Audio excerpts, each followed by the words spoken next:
Buongiorno a tutti, a tutte, benvenuti. Scusate il ritardo, abbiamo aspettato tutti, abbiamo dato modo di raggiungere quest'oggi Palazzo Bovara in una giornata, come avete potuto vedere, una città caotica, dato anche lo sciopero. As you can tell, the city is quite chaotic because of enologo e sommelier e comunicatore del vino. Oggi siamo qui per parlare di transport strike.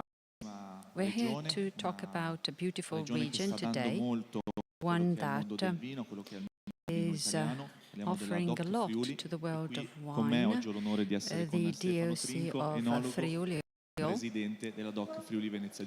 and with us is the president of our designation Grazie a production. tutti voi per essere presenti a questa masterclass dove andremo a presentare un po' tutto il territorio del Friuli Venezia Giulia, questa regione che sicuramente rappresenta una piccola chicca all'interno del panorama italiano. Produciamo poco più del 3-4% a seconda delle annate del prodotto italiano, però Out of 3 to 5% of the Italian wine production, and especially we're well represented among wine. Our designation is a DOC Friuli. Aspetta, ci facciamo aiutare con delle slide. Ecco, a noi piace sempre presentarci inizialmente con questa frase che per noi rappresenta diciamo veramente un di quello che noi siamo a livello territoriale. Ippolito Nieva, un grande scrittore, confessione di un italiano, ha fatto parte della tradizione dei 1000, quindi un patriota, e quando ritornava nel suo Friuli scriveva, e nel suo scritto ha scritto anche delle bellissime cose, tra cui una frase dedicata al suo territorio, dove appunto il Friuli è un piccolo compendio dell'universo, alpestre, piano e lagunoso, in 60.000 tramontana a mezzodì. Quindi significa che in Friuli veramente tutto, siamo dal paesaggio lagunare, quindi dalla laguna, dal mare alle montagne nel giro di un'ora, montagne che sono indispensabili e preziosissime per la qualità poi che ritroviamo all'interno dei nostri vini, come la molteplicità dei territori che si trovano all'interno della regione, come anche alla molteplicità di popolazioni che vivono all'interno della nostra regione, perché su una zona il flusso austriaco, dall'altra l'influsso balcanico, per cui il Friuli Venezia Giulia veramente rappresenta quel piccolo compendio non solo di territorio ma anche di so Friuli is not just a patchwork of different terroirs, but also of the different cultures, the different souls, so to speak, of our population. Our designation is relatively recent. The individual designations that represent Friuli Venezia Giulia, well, there are many of them. Vediamo, devo aspettare un attimo che si carichi. Okay, I'm waiting for the map. Non funziona? Proviamo. Ecco qui, queste sono le foto. Vediamo se gira. Comunque arriverà insomma questa cartina del Friuli Venezia Giulia. Questa è la nostra regione, vedete tutte le denominazioni di origine rappresentate, all the designations of origin represented here, and all the names that we know, that we've heard before. From east, we have the eastern hills and the Collio, and then hills that are really positioned in an incredible place from a soil and perspective. And then you have the flatlands from the Tagliamento to the Zone rivers, a very stony area, different wines, different styles, different life even. And all the way to the area close to the sea, where Milano is near the Carnian, then you have the very famous Aquileia DOC. and all the different types of soils that you come across in the process that impart different levels of complexity and structure. And then you have the karst near Trieste. And if you've taken a walk already in the karst, well know that the painstaking work that it takes to cultivate these vineyards is really remarkable. And the vineyards are between the karstic openings in the ground and the forests. So Friuli has a possibility to, it is a designation that covers all dioceses. So every territory in this region is covered by this designation. So the producers may use their smaller designation, the more specific one, or the name of Friuli. This is here to represent something different and more recognizable on the different markets. Friuli is known for its white wines, especially, and we have close to 70% of white grapes. 2,970 hectares under designations, registered under designations. And percent is the Friuli DOC with approximately 108 quintals, that is close to 11 tons of grape per hectare. In total, 32,000, in excess of 32,000 tons of and 145 plus liters. This designation area is at the crossroads of different terroirs and is becoming increasingly, for certain companies also of national relevance, to have a Friuli DOC wine, and it's becoming more important than having individual designations, because Friuli or Friuli Venezia Giulia is much better known. So our DOC is DOC Friuli or Friuli Venezia Giulia. It's a double designation, never hyphenated though, because we don't like the hyphenation, because that causes conflicts between Udine, Pordenone, and Trieste, between the Friuli and Venezia Giulia part. But in the end, we love one another, and there are companies that are trying to promote the designation and help it grow. From a viticultural point of view, and being a maker, I am aware of the history, and that's also part of my personal history, is a rather new region from a viticultural perspective. It started in the 1960s. Before then, the tradition in Friuli was pretty limited in terms of wine production, just like every area on the margins, the edges of the great wine regions. So a lot of wines were produced here, but not of great quality, and were heavily influenced by American viticulture. In some areas, it was believed that viticulture could assist agriculture and farming a lot. And here, it was the first region in the 1970s to pass ad hoc legislation to favor the spread of viticulture.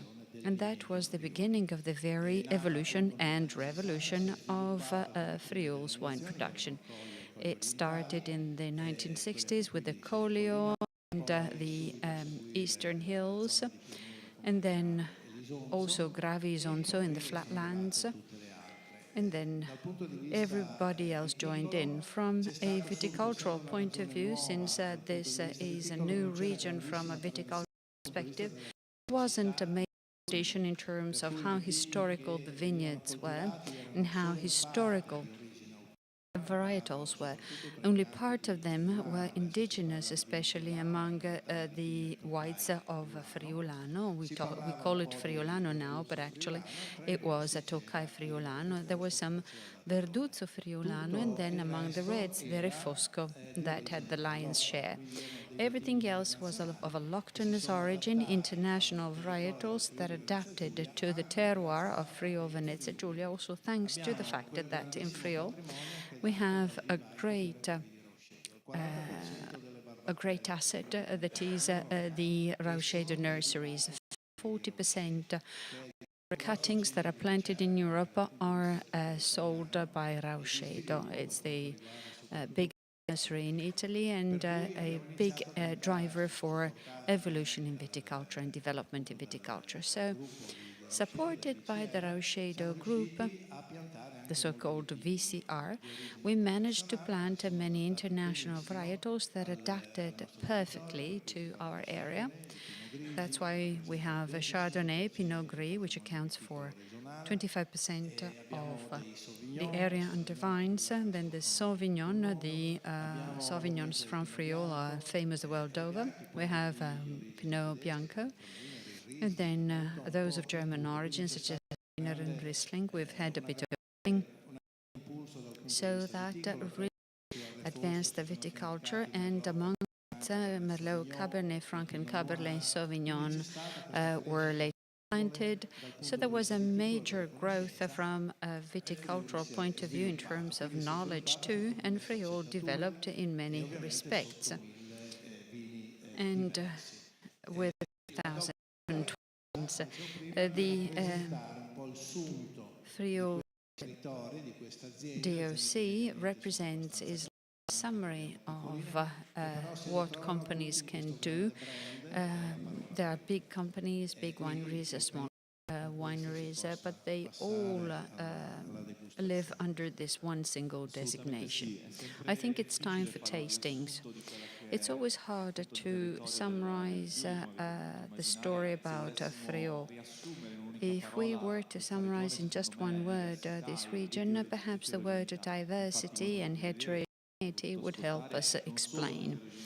As you could listen, it's not just the heterogeneous soils from alluvial and gravel rich soils to Flitch of Cormont, the Flitch Monts rich in sandstone and clay, but also there's a diversity in climate, Mediterranean to Atlantic on the hills and alpine to the north of the region. So we also saw a big diversity in terms of indigenous as well as international varietals, and as you can see from the number of glasses, today's tasting will be very interesting. It's hard to just one description to represent the entire region because there's a lot of differentiation. Just today we were discussing at Palazzo Serbelloni of the recovery after the pandemic and the importance of the studies about the wine lists. And in the wine lists of the greatest restaurants and the most prominent Italian restaurants, there's an increasingly large space devoted to the whites of Friuli and of the Alto Adige. Ours is a place where in recent times we've started making quality wines. Certainly we are less historical than elsewhere in Italy, but nowadays we've gained an important share of the market because of the quality of the products we make. And that you will discover in the first glass that will be served to you. Now, what else? It is true that this is a recent territory in terms of quality.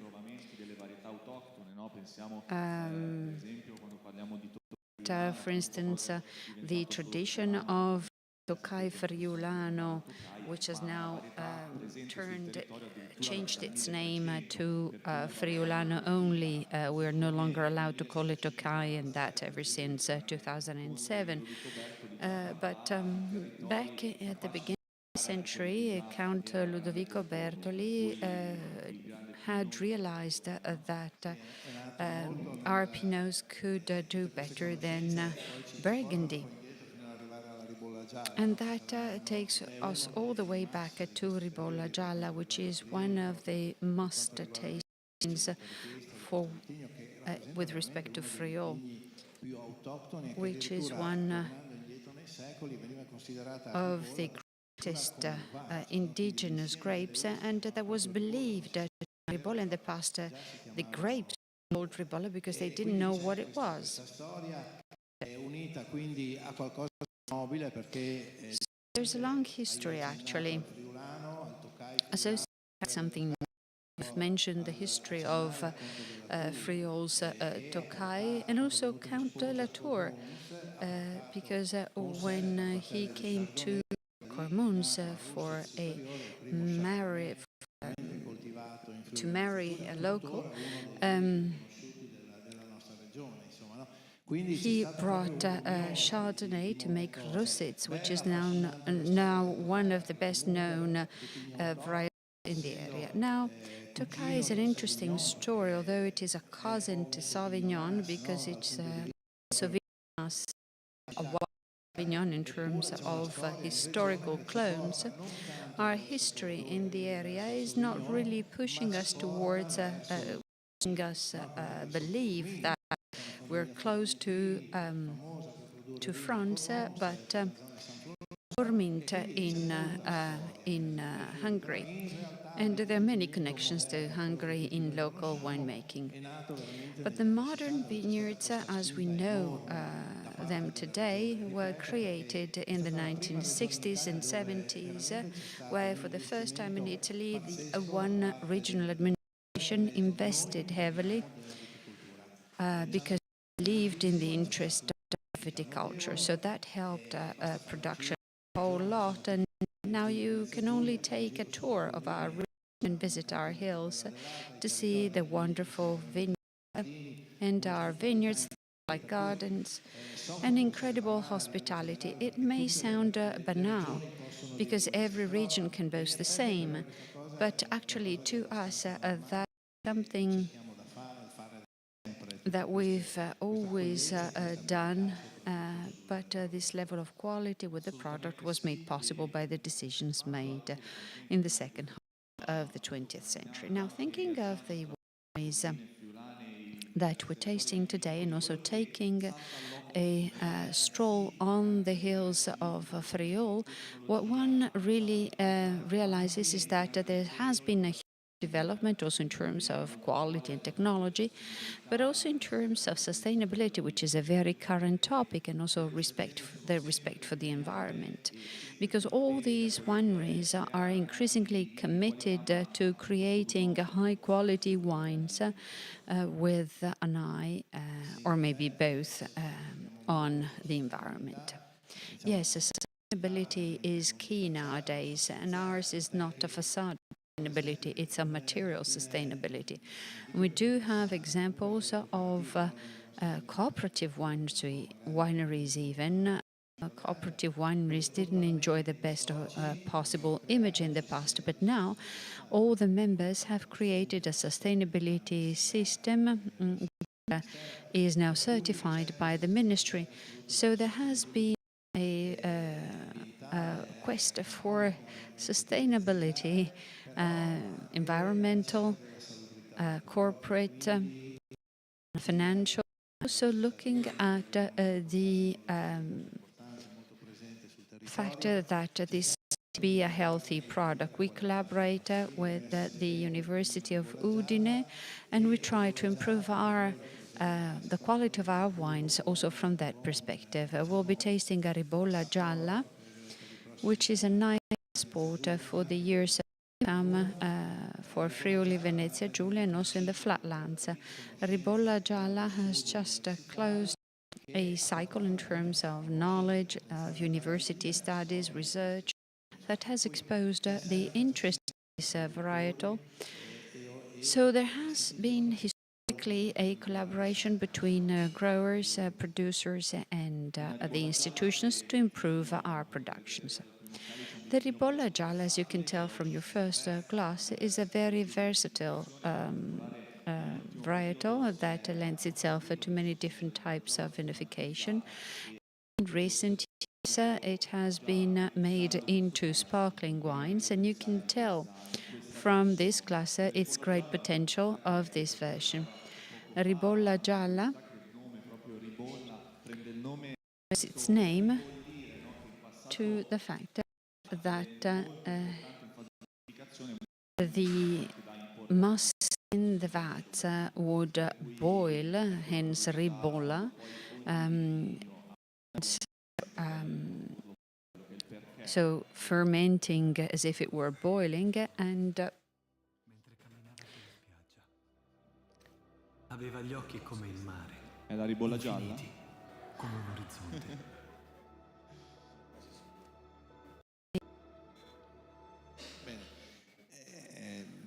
Posso dire due cose ancora, una cosa sulla ribolla gialla. Okay, let me say a couple more words about Ribolla Gialla. We really believe it has a big interest. Il suo territorio d'elezione sono le colline oceaniche. Its ideal terroir is the Fleece Ponca of the Eastern Collio, where it gives its very best. So it grows well on Eocenic soils, but because it is extremely versatile, when you turn it into a spumante, you obtain a very delicate product that's very interesting, and that is very much appreciated by consumers of spumantes. Among the DOC areas, we're interregional also because we have Prosecco, and many of our companies also produce Prosecco, and they are becoming specialized in spumante making, which is an area that is improving dramatically. Ribolla Gialla is made into spumante when the grapes come from the flatlands, from the plains, because of its higher acidity and late ripening. So you can attain purity with a pretty important acidity and not very rich in alcohol, so it is suitable for being processed into a spumante. And we like also the fact that in making a spumante you can exalt the primary or fruit aromas of the ribolla. So an acidity and aromas, especially the aromas on the nose that are very fresh, that also come from a long time spent on the. This is a very long Charmat, 12 months on the lees with these very nice notes from peach to Williams pears that will then very enjoyably bring out white, fresh spring flowers. And what is most striking, and that we think is generally characteristic of this varietal, is its balsamic nature. Very enjoyable notes of mint and wild mint that will then veer to notes of thyme and laurel. Very deep and very refreshing. Freshness and acidity are also evident to the palate, together with everything we've detected on the nose, with this great enjoyability, freshness and acidity that calls for the next sip. It is very enjoyable, but never banal. We were talking about a second fermentation in the autoclave that takes a long time and that imparts this complexity in terms of aromas and aromatics. This bubble is very long, which is not to be taken for granted for Charmat wine. So that is also something we owe to the skills at the wine. This Forchiero, one of the most historical in the area, which is committed to producing quality wines, that knows how to highlight the noble varietal that Ribolla Gialla is. This is one of the Ribolla Gialla medium to long Charmat that best represents the variety and the quality, both in terms of its tasting characteristics as well as the quality of the product. High quality with an excellent spumante making. So Forchieri is one of the reference companies for the Grave di Friuli, which is where you have in the ground, a lot of rock, where Ribolla has now been discovered because it is productive enough, the fruit load can be important and preserve a good acidity, which is ideal for spumante making. Again, the company has made big steps forward in terms of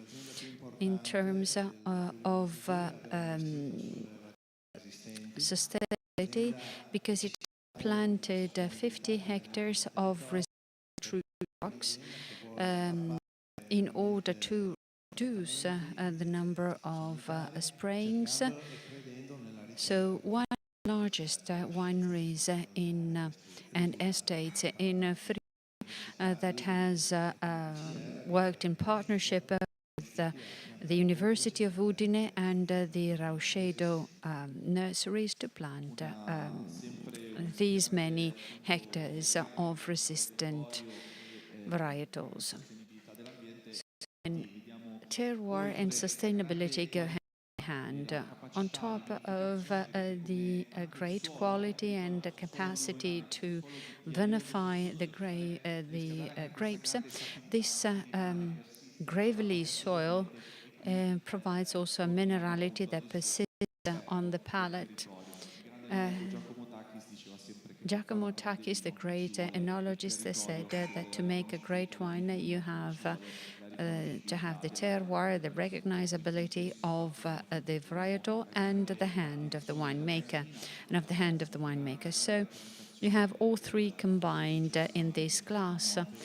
You have the terroir, which perhaps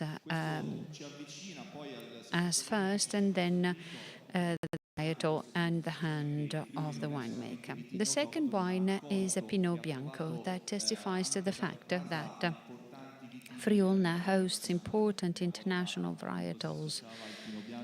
In the past, Pinot Bianco would be associated with Chardonnay. We might remember Pinot Chardonnay as a typical blend.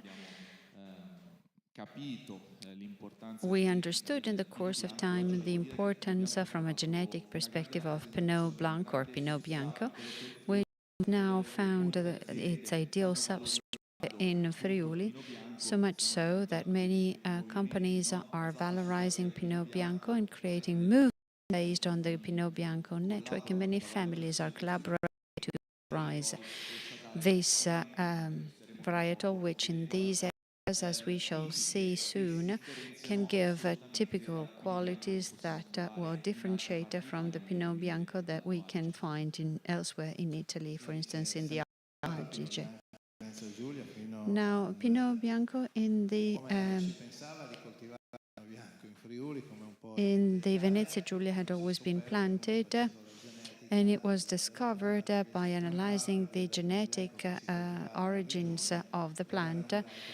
It was discovered that most of it was only Chardonnay.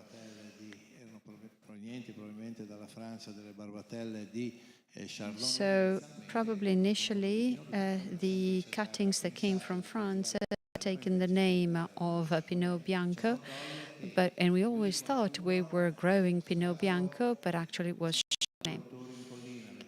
Now, because half of the producers on the hills and half of them in the plains have always believed in the interest of this varietal, it has been preserved across the decades and the centuries. It's a very elegant varietal with beautiful colors, delicate nose, a very persuasive and round mouthfeel, never excessively acidic.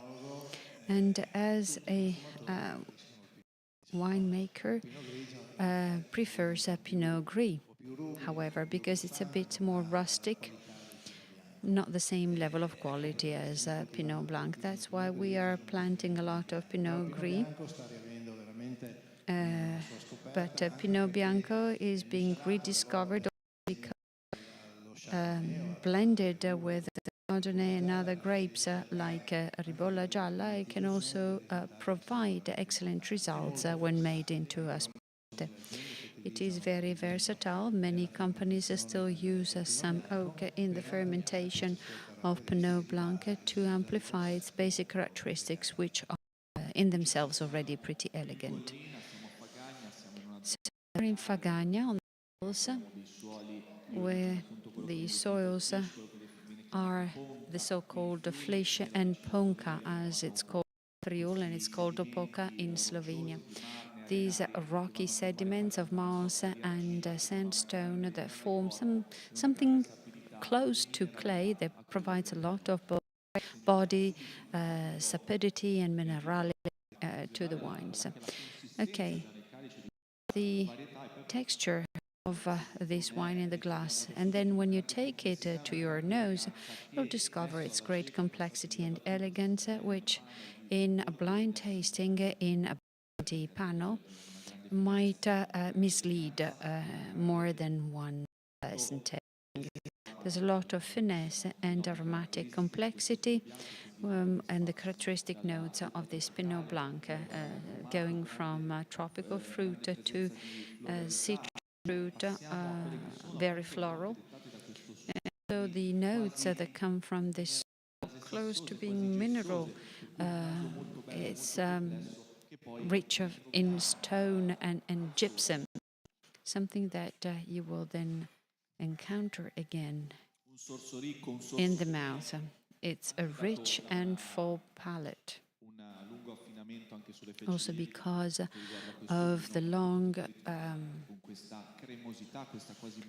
aging in oak with this creaminess and character that you can discover on your palate. This is pretty soft, different from the Ribolla Gialla.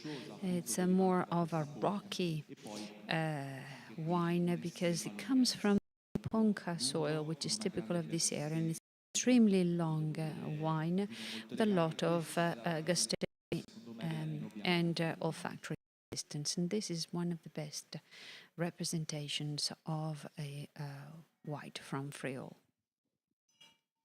Sì, ritroviamo insomma tutte le caratteristiche di questo Here are all the characteristics of this very refined wine, merita veramente di essere valorizzato. And this very special wine that should be valorized, and we are rediscovering it little by little because it deserves to be taken into consideration as an interesting wine. And I recommend that you discover it, especially here in the Friuli, where it is complex, soft, smooth, and where the minerality is more subdued than in a white from Alto Adige, where it's more exuberant and sometimes less complex and more acidic.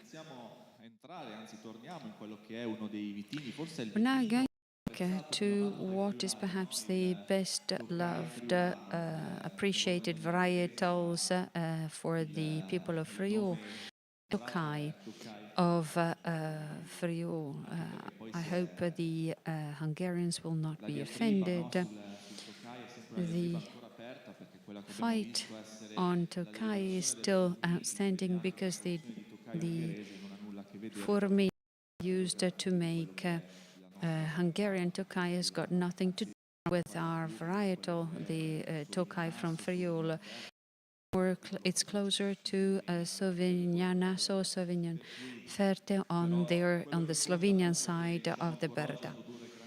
What matters is that even today we can produce great wines Friulano, which are always very elegant.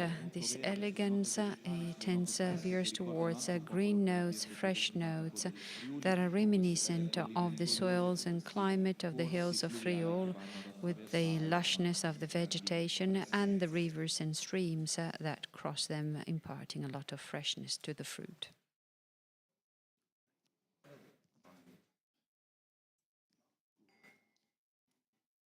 Anche qui ci troviamo territori. Again,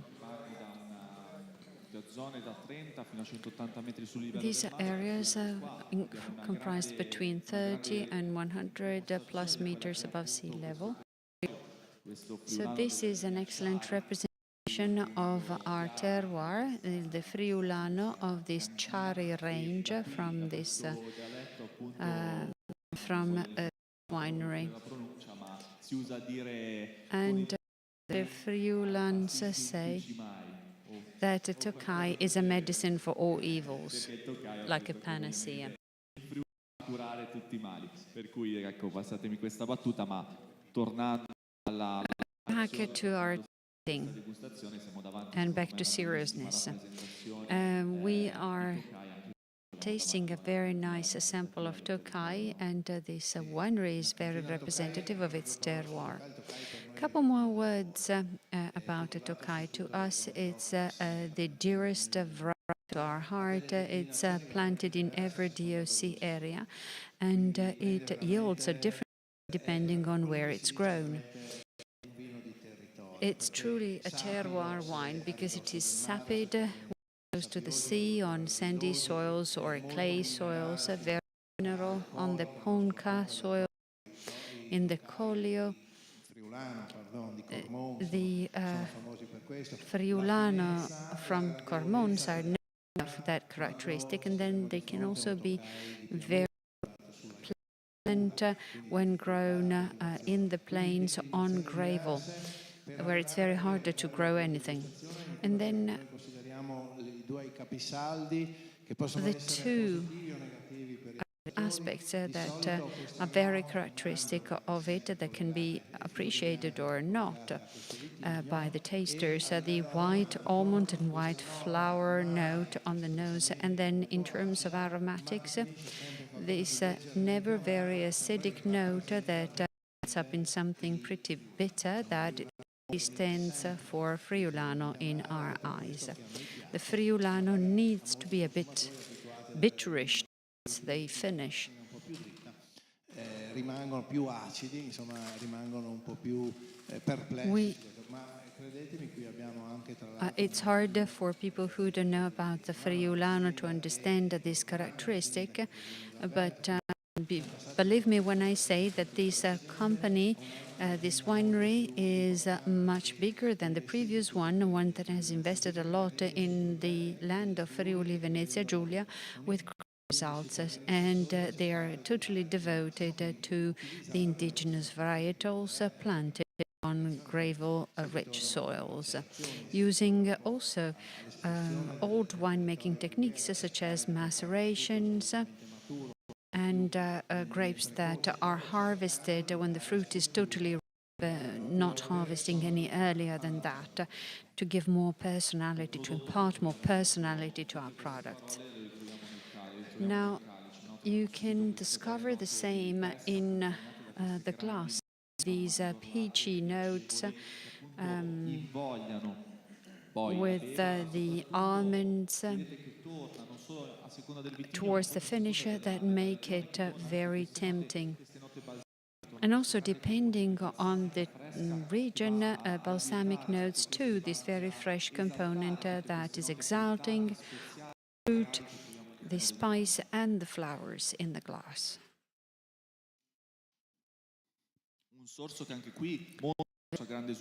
The is very exuberant with its great acidity and freshness.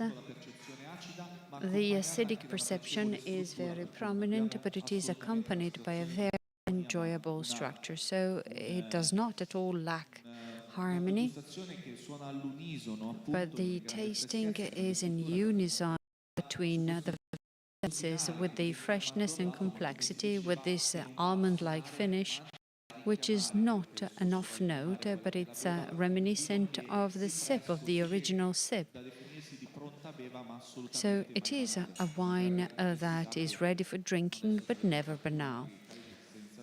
And now that your glass is getting warmer, you may notice this great aromatic complexity in terms of structure and consistency. A great representation of the soil it comes from, a great representation of the terroir, and towards the finish, this very pleasant sapid note, very sapid, incredibly salty. Okay, now we're going to compare that with another varietal, not an indigenous one, but international varietal, Sauvignon. As you also know, as wine connoisseurs, Sauvignon, depending on the substrate, on the soil where it grows, it will express different characteristics. We have different expressions, terroirs here that are just 60 kilometers apart. This testifies to the big diversity in soils and terroirs in Friuli. And from the various colors and from the nose, you can tell to what extent the difference can be made by the soil, because all the wines were exclusively in stainless steel, and the vintages are all recent, 2021, 2022. So that plays up the role of the soil. And today we have 3 wineries in the area comprised between Isonzo and Latina.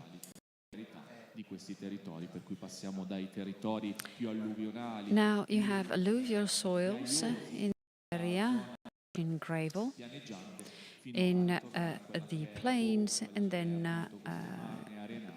at higher elevations on the hills you have marine marls called ponca locally. Okay, let's try the first wine. Bervini. Bervini is a winery in the province of Pordenone, to the right of the Tagliamento River. Their soils are grave, so rich in gravel, with some proportion of clay, because soils lie on the borders with the laguna, near the sea. These soils are very well adapted to grow aromatic varietals as well. The winery in question has made a very distinctive choice when it comes to their Sauvignon. These producers have really taken an interest and focused on the aromatic varietal that is perfectly adapted to Consorzio Friuli, and they have also worked on the genetics of the Sauvignon, famous R3 clone from Rauscedo, and the agronomists have played up characteristics in each Sauvignon. Those who harvest early want the purest, more detectable, while others have looked for more advanced maturities with thiols, ripe fruit as a result, and exotic fruit. So the winemakers do not agree on which one is the best. It depends on preferences. And the result is that, as usual, the Sauvignons of Friuli Venezia Giulia in recent years have been among the most representative at the national level, and they are often awarded. 3 years ago in Brussels, we were awarded the Grand Prix of the world's Sauvignons. So this is a growing movement, and it's important for the consumers to learn more about these Sauvignons and also understand that they are different and diverse. This Sauvignon is a greener Sauvignon, richer in pyrazines. Up to you to make a decision if you like it or not. It's a representative Sauvignon, especially in the wine lists of Italy's most prominent restaurants. The highest proportion of Sauvignons in the wine lists throughout Italy is accounted for by Sauvignons. And that is a guarantee, that is guaranteed and warranted also by the willingness of the local producers to really make a difference. Now, you can tell from the first two Sauvignon glasses that there's a difference in pigmentation, a difference in color. The second is more colorful, while the first is paler. It's not just a matter of color, but also a difference in terms of aromas, going from fresh tangerine and citrus fruit, and also the notes of pyrazines, that is closer to tomato leaves. You like smells with a very elegant nose that is then reiterated on the palate, again with the same freshness and acidity. It's that kind of soil, rich in gravel and covered by a fundamental layer of topsoil, which is invaluable in preserving the temperature for the vine, and then also that favors a ripening of the fruit. So topsoil is assisting in reaching a well-balanced maturity, which is also identifiable in the sip, which is complex, fresh, elegant, and especially very persistent. And the persistence here is an aromatic persistence, all developed around the minerality, which is a bit what everything you're looking for in a Sauvignon: the aromaticity, freshness coming from the seeds. So the aromas, the freshness, all the key characteristics in a Sauvignon, and it's hard year in, year out to produce a consistent Sauvignon year after year, because what your decisions on one year will not apply the next year. It's like a wine on edge, wild horse. You have to be very, very careful to understand the fruit at hand every year. But we, as Friulans, we like challenges and fully accept them. And you've been fully successful at this with the different wine, where the pigmentation is deeper, that is reminiscent of a different type of vinification. And we're now immediately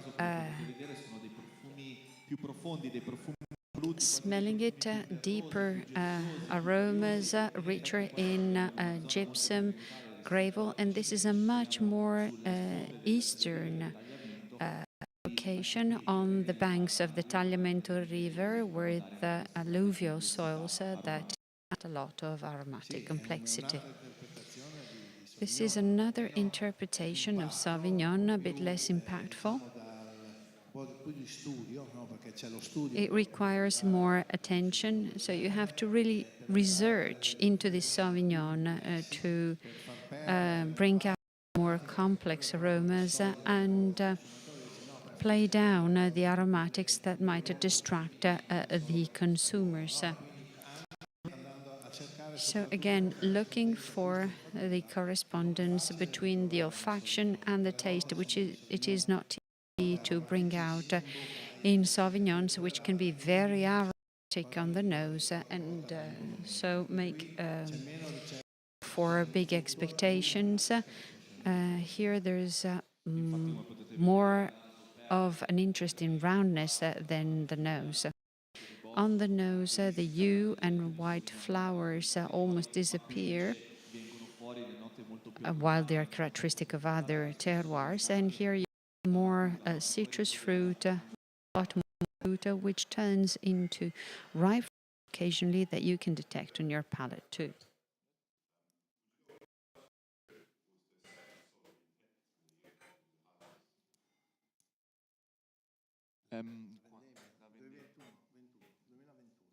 Are both 2021, yes, and This is la rappresentazione di quella che è poi la differenza. This is a representation of the big diversity. Just a few kilometers apart, there's a diversity when everything else is kept equal, varietals and vintage year. There's a big difference in the grapes that you pick and hence in the wine. And also, the diversity is reflected in the harvest dates. But we're talking about the same varietal and the same region, and that is a good representation of how diverse this area is.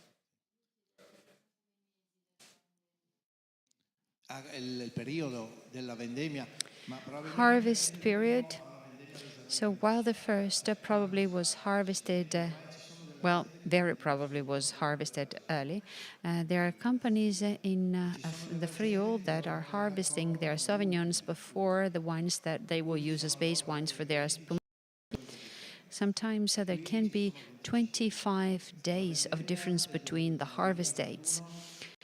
The 2021 harvest year is regarded as the harvest of the century, not many years, century 21 only, but it was a very important year for aromatic varieties and generally for the entire region. So the product you see here is the result of the decisions made by the winery. The grapes were healthy and beautiful. In this case, the aromas that it brings out are done by a maker. In the other glass, you have a late harvest that lost the fruit aroma, increased completely. Another important fact is that the company, this particular winery, has adopted organic cultivation methods. So there are also differences in terms of viticultural practices and winemaking practices. As a winemaker, I can tell you it's very difficult to do aromatic wines when you are exclusively organic because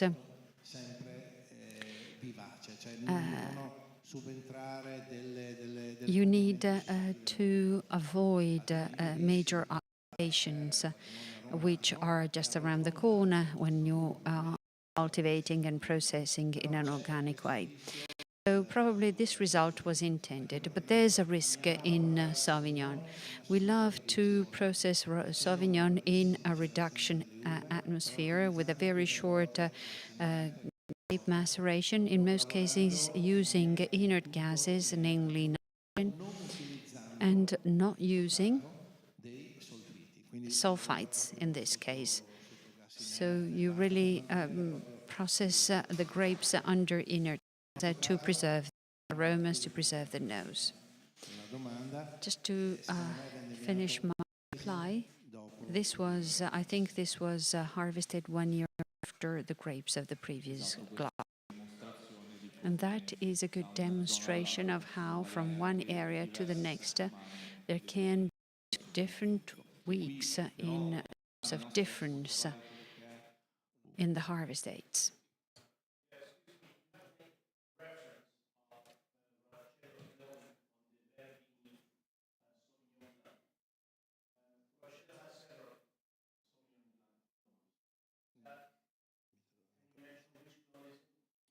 This is puro, Sauvignon puro. This is pure Sauvignon, 100% Sauvignon. Sì, effettivamente produce diverse tipologie di Sauvignon. Well, it is true that they make different styles of Sauvignon, and this is their 100% Sauvignon. E stavamo dicendo un fil rouge, no? Tra le So there's like a fil rouge declinazioni di vitigni e runs from the different terroirs that are reflected in balsamic notes of eucalyptus, which is fresher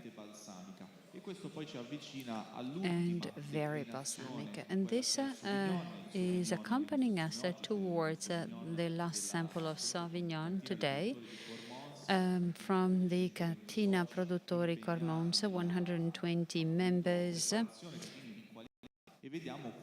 this cooperative winery. They make quality wines. You see the difference in terms of color compared to the previous sample.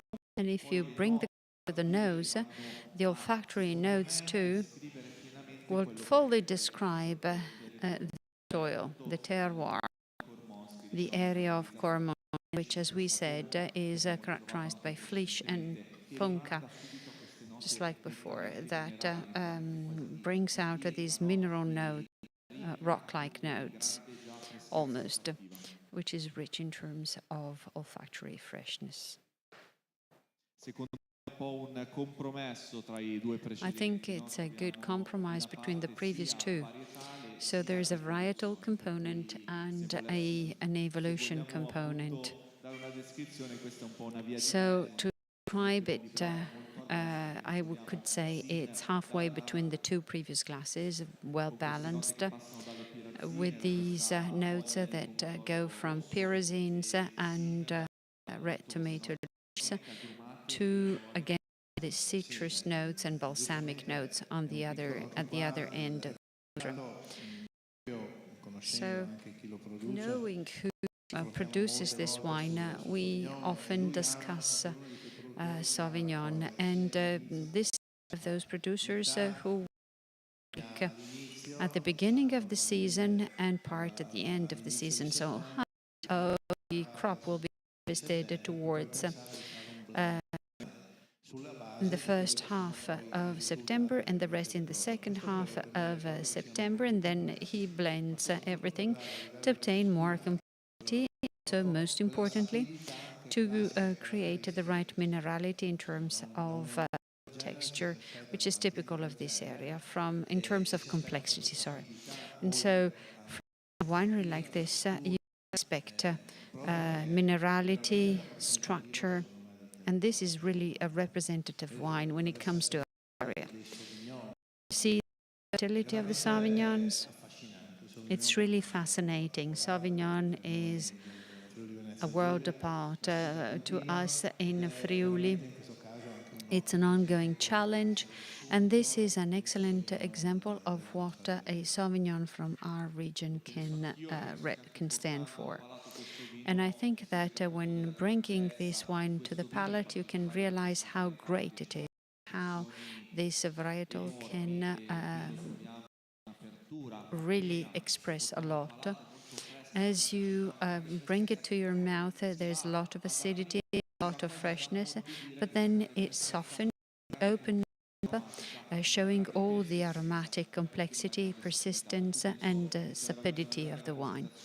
So I think this is an excellent representation of what Sauvignon can be, just like the other glasses, by the way. But this is also a great representation of the prevalent soil in the area. Sapidity, complexity, and smoothness. This is a harmonious and very versatile wine.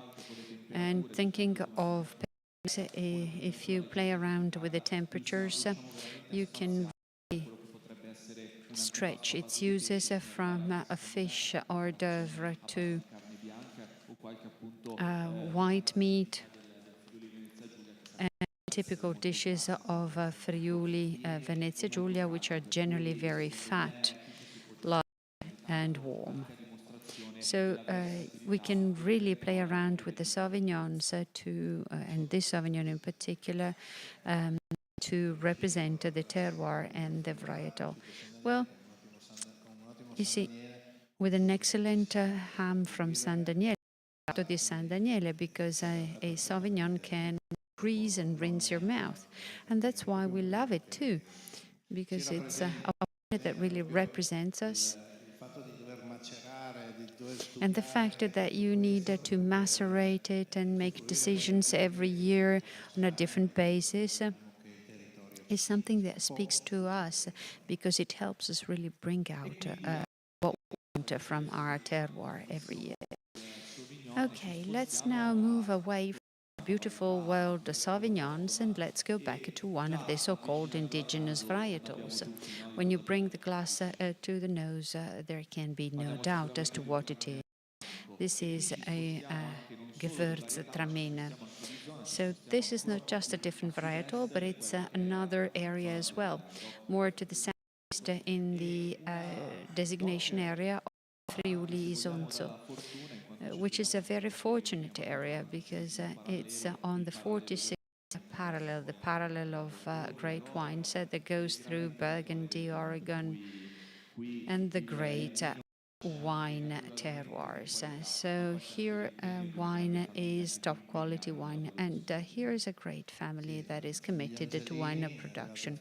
The Angelis who came to Friuli many years ago, they invested in this winery, Pugliatti, one of the historical wineries of the region. Their investments are all geared to improve quality, to enhance quality, and they have brought their know-how from many different wine areas. But they have been very humble in their approach to the area, and they've been very successful at that, and they do so with every single wine. Today we chose Traminer because in our conviction it's the wine that represents the aromatic soul of Friul's wines. And it's also surprising because hardly ever do we identify Gewürztraminer with Friuli Venezia Giulia unless you go to Friuli and you taste it, because the traditional land of Traminer seems to be elsewhere. But on these which are a perfect mix between the ponca, the loose soils and the clays of Pollio and near the area of the Isonzo with the rocks. I mean, that combination produces extremely refined wines. Traminer is nothing new for Friuli Venezia Giulia, nothing new, especially in areas where you have pretty heavy soil, such as the area of Aquileia, produce excellent Traminers. And then it fans out to the area of Zonzo, where you have truly excellent examples of what it can give, as well as in the upper Pordenone plains, where you have cold currents that make it possible to perfectly ripen the fruit. It has become, if not a typically indigenous varietal, it has become one to us. I mean, it is indigenous. And if you are familiar with Traminer or the Gewürztraminer in the area of South Tyrol or Upper Adige, you can tell that there's a big difference. In this case, we have a lot of complexity, a lot of freshness, but the freshness here is a bit, say, deeper, darker than in the Alto Adige, the Upper Adige area. So this is a true representation of what a soil can do to the same varietal. It's not a dolomite, not a lime-rich soil, but it's a gravelly soil. So a lot of aromatic, actually primary aromas, the fruit aromas that this varietal is rich in, associated with a lot of complexity and evolution that will not create fatigue in faction and will want you to take another sip. When it comes to the technical part, the winemaking part, there's a quest for true perfection here, a quest to a lot of work to preserve primary aromas of Traminer, the wilted rose, and so forth. And in this case, again, a very short macerations under controlled temperature during a fermentation, and the wine should not face a reductive atmosphere because there's a risk, a high risk of spoiling Traminer, and a lot of preparation before the bottling process. And in order to prevent any external contamination of the aromatics, the decision was to apply a Stelvin cap, a screw cap on top of the bottle to preserve the quality of the product. And great quality is also present on the palate, where it is again very fresh, very enjoyable, very aromatic. Again, the wilted rose, the tropical notes that are prominent. This might be another repetition, but this is the nature of the land. It is accompanied by this very sapid note, which persists for very, very long, and makes it very enjoyable. And I'm looking at your glasses, and I see that it's one of the wines that you seem to have enjoyed most. And that is the goal for producers, the goal of those who produce quality wines. The glass must come to an end without you even realize. But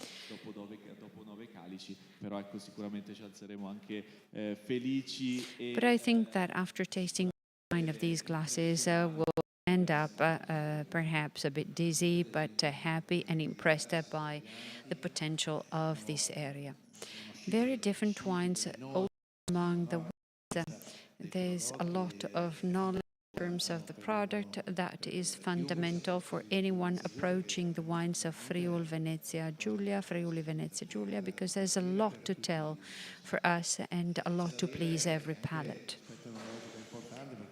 The winemaking aspect is also very important. All of these wines were very clear-cut, clean, and fragrant. I particularly appreciated the Traminer. I knew it was a great wine, and I like it a lot because it makes me think of the clean and then sapidity by the tons. So this grows close to the sea and is a very telltale Traminer. We'll finish the tasting with a wine in a much smaller proportion than whites. Red wines also are part of the designation area, but they've got to envy through the white in this case. This is a noble variety, Refosco del Peduncolo Rosso, the red pedicel Refosco, and this the only true Refosco to the Friulans, closer to the big varietals like Primitivo, Pinot Nero, and as we mentioned, Conte Bertoli recognized the interest of this varietal, very elegant, very refined, and hard to manage because of the abundance of tannins, but if managed carefully, as our winemaker here, trusted winemaker will tell us, can give great results. To us, Refosco is the most important indigenous red because it is planted throughout the region. You have heard about the Pignolo and Schioppettino. All important reds, but they have a smaller share, while Refosco has traditionally been planted throughout the region with different dimensions. The red pedicel Refosco del Peduncolo Rosso, is a sweeter, and there are Refoscos in the northern areas, like Terrano, that are really harsh. Refoscos of Istria, where the tannins cannot be smoothed out, while this one has smooth tannins by itself. Refosco, as you mentioned, is difficult to identify because it requires perfect maturity.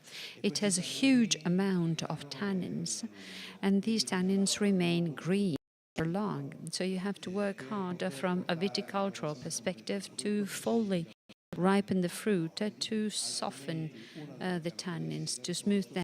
Otherwise, one of the characteristics of Refosco will always be its astringency, because one part of the tannins will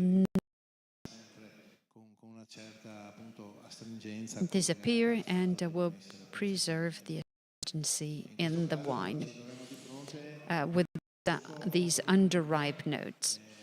In this case, the Refosco was in the plains, in an area close to the coastal marshlands, where the soil is hairy and clay, and we can ripen it perfectly. A lot of viticultural expertise is shown by this wine, and also the wine technique have been perfected by this winery that we know well. This all brings on our tables a wine of smoothness. Of course, it will never become one of the world's great reds, but Refosco will always preserve an identity of its own, its personality, and will have a big place in the heart of Friul's producers. As you said, this wine comes from grapes grown close with mineral and heavy clay-rich soils. What immediately stands out is the ruby red color, which is enjoyable, delicate, that reminiscent of what Conte Bertoli said, the Pinot Noir from Burgundy. I don't want to, of course, but you will find the fresh notes of cherries, roses, violets that are reminiscent of noble varieties, and highlights the potential and the perspectives of this great wine, which hasn't been valorized yet as it would deserve, especially outside Italy. The Refosco dal Peduncolo Rosso is not known outside Italy, but in national terms and also local terms, it's known, and it's in its most characteristic versions. It lends itself to wings that encompass fish dishes, which is characteristic of Friuli, by the way. The vintage is 2020. A vintage that does not have the same qualities as 2021, but when it comes to red wines, it was a very satisfactory vintage. Many of the wines are still being aged. Some of them have been released. Refosco is generally released after a couple of years. It doesn't really age for long, because after 5 years of aging, it will tend to lose part of its typicity. And we like to propose it to our clients because of its astringency. So like Tokai, now Friulano, has this characteristic bitterness that makes it very identifiable with the region and makes it our own wine. The same happens with Refosco. These imperfectly smoothed out tannins, which characterize it as a regional wine. It's a very difficult wine that you can discover in many variations. It's a cousin to Canonau and Grenache, and it's part of the great family of the world's reds. And unlike what it promised, the eyesight and the nose, when you bring to the mouth, you discover this chewable complexity and the tannins, the richness in terms of tannins. Refosco, which is a great quality for this, which is akin to a Canonau Grenache Primitivo, and the versatility that makes it a good wine for pairings and enjoyment in general. So today we've seen a broad representation, although not represent the variety and diversity of a region like Friuli, but I think we've given you a chance to truly understand the great diversity through today's small selection of international as well as indigenous varietals that coexist and can provide top quality versions, can valorize both the wine lists of restaurants and the tables for domestic use, and also the value added of Friuli is that the price to quality ratio is excellent. Even today, the price of the wines of Friuli makes it possible to cover different targets with an accessible price point. All pays for very high quality.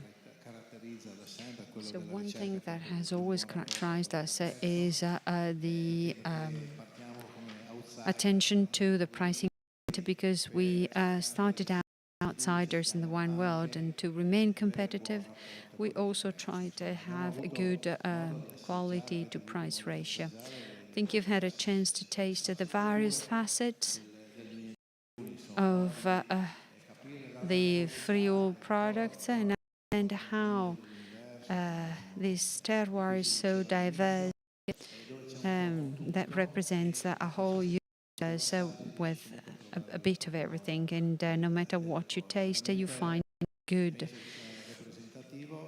and interesting elements. I think this flight was representative. You are certainly invited to visit FRIULI Giulia, which is a terroir that is very versatile, in case you don't know it, and people who live FRIULI saying, I was surprised, I was astonished, I did not expect this. So you're all invited to visit, also because it's a border region with lots of contaminations, on the one hand with Austria, and on the other hand with the Balkans, with a different cuisine, a different perspective on life. So it's a unique blend of factors that is key. I share that view, and I recommend that you all visit FRIULI, because you'll discover this diversity and heterogeneity, not just in terms of wines, but also in terms of the cuisine, which combines different inspirations, and also the big diversity in terms of landscapes and the different environments, from the sea, open hills and mountains. Thank you very much for being with us. We're waiting for you. Thank you.